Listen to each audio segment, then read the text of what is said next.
All Vietnam vets remember the sound of the rotor blades of a Huey helicopter. They made a very distinct whoop, whoop, whoop, whoop, whoop sound as it went through the air. Whoop, whoop, whoop, whoop, whoop, whoop, whoop, whoop, whoop. Every morning, every evening, a chopper would fly in and bring in breakfast or bring in dinner. If you got people wounded and you have to have a medevac, that sound of that chopper blades is unforgettable. I can forget a lot of things in my life, but I'll never forget the feel, the sense, the smell, the look of LZ X-ray.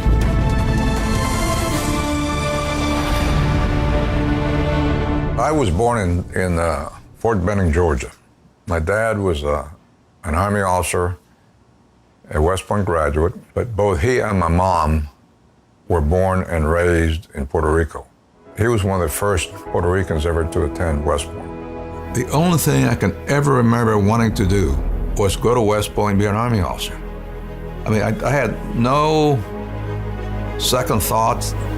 My first duty station when I was commissioned and after I finished Airborne Ranger, the basic infantry course, was assigned to Germany, where I spent 3.5 years in Munich.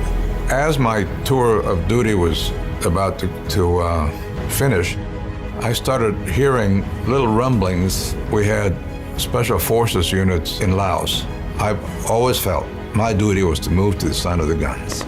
So I immediately volunteered for special forces.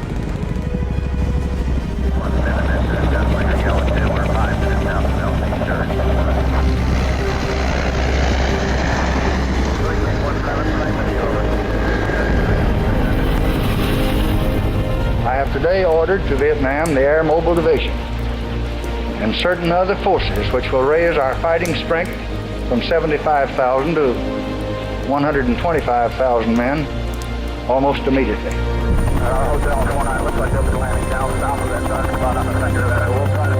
Our commander, Al Moore, gets called by the brigade commander and says, the division has intelligence that says there may be something up in this big ridge called Chupong Mountain, and it's covered with heavy jungle. He said, we don't know what's there, but we think that there may be some activity, so we want you to take your battalion and go and check that out. We get on a helicopter and we fly over the area looking for a place big enough to land. That's how we found LZ X-ray. We only have 8 helicopters, Hueys in those days. You could only lift about 6 troops at a time, so 8 times 6 is 48. So every lift could only bring in 48 guys. So to get the battalion in there took a couple of hours. When we were flying in the helicopters, it was all done fairly low level. The chopper pilots got really down low, and you going fast. It's like being in a roller coaster. It's a fun ride. When we landed, B Company had just captured a prisoner. And I remember scared little skinny kid. We interrogate him and ask him, what are you doing here? Well, we're here to kill Americans. Where's your unit? And he points to the mountain, which is 200 yards away. So that changed the plan. The most essential thing we had to do was secure that landing zone, not lose the landing zone. We're going to you shoot. Third grade, fourth grade. There's 1-7. You've got 2 minutes remaining. Colonel Moore quickly realized that for us it was going to be a battle of survival. I immediately sent my first platoon to take up the corner where the creek bed ran up into the mountain. I started hearing rifle fire from that platoon, and the enemy starts coming up that mountain.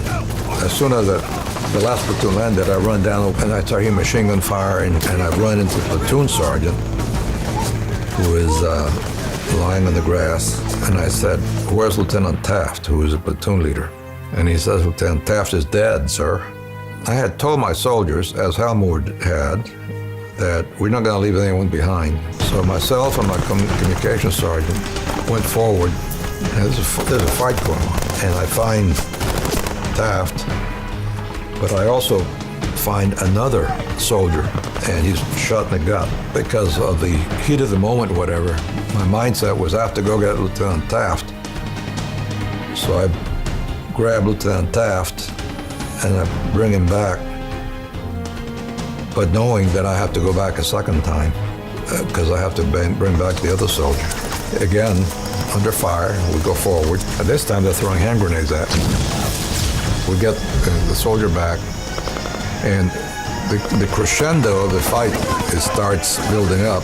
And at that point, we're defending the creek bed and a corner. The enemy is coming down off of Chupong Mountain in large numbers and running right in front of my rifle company. And we're killing a lot of them. But during that period, B Company has a platoon that get cut off. Hal Moore calls me on the radio and says, we have to go out and get that platoon. I didn't have good vibes about that. My troops have been fighting now pretty hard, and they were tired. For the first time ever, they had the experience of seeing their friends killed and wounded, and I thought they needed a boost and give me a little pep talk about, we have a platoon of B Company, they're your friends, your buddies, we have to go out and get them. And they responded wonderfully. Yeah, let's go. So I got up on the edge of the creek bed, said, follow me, and I led the assault. I was the first guy out. I was ready to give my life for my soldiers. I had gone 50 meters or something, talking to my artillery forward observer, Lieutenant Tim Blake, and he had a compass on a strap across his chest, and I saw that compass explode. And Tim Blake drops dead. On his side, he had a radio operator. He drops dead. On my side, I have Sergeant Jack Gall, who's a friend. He drops dead. And myself and John Clark, who's standing behind me as my other radio operator, unscathed. I always say that a machine gun hiccuped, because they went boom, boom, boom. We couldn't see the enemy. If the enemy could see us, I needed some way of hiding our movement. On my radio, I called for them to fire smoke. Unbeknownst to me, the only thing we have is white phosphorus. Phosphorus gets on you, it'll burn right through your skin. When I saw that stuff going off in front of me, I thought, I've killed my rifle company. I can tell you that is the first time in the battle that I felt fear. Fortunately, it landed and it went, it made this huge, thick, dense cloud of smoke. We stayed out there until all my guys were back in the creek bed.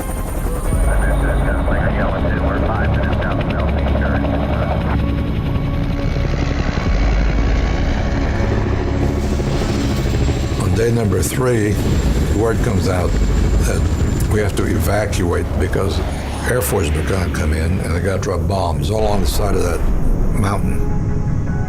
I really hadn't slept for 2 days. The reason I'm sitting there looking at the AK is because I didn't have enough energy to do much anything else. We flew out and then we went to Pleiku, which kind of started the recovery period. I feel the loss of all my soldiers. When you get through all the bravado and whatever and so forth, what you're left with is anguish. I have found help, and the help is the soldiers who fought at LC X-Ray have been gathering together for the last 22 years. And we have annual reunions where we have gotten very close. We know each other's families, and that is a major healing event for not only me, but for the other guys. It's important to remember the quality of service of these people. We took soldiers with us that had 14 days left in country, and several of them died there. They sacrificed their life, not for a cause, because the fact of the matter is that most of them didn't give a rat's ass whether South Vietnam was liberated or not liberated. They were there because they were told to go there, and there was an expectation that when your country calls, you go.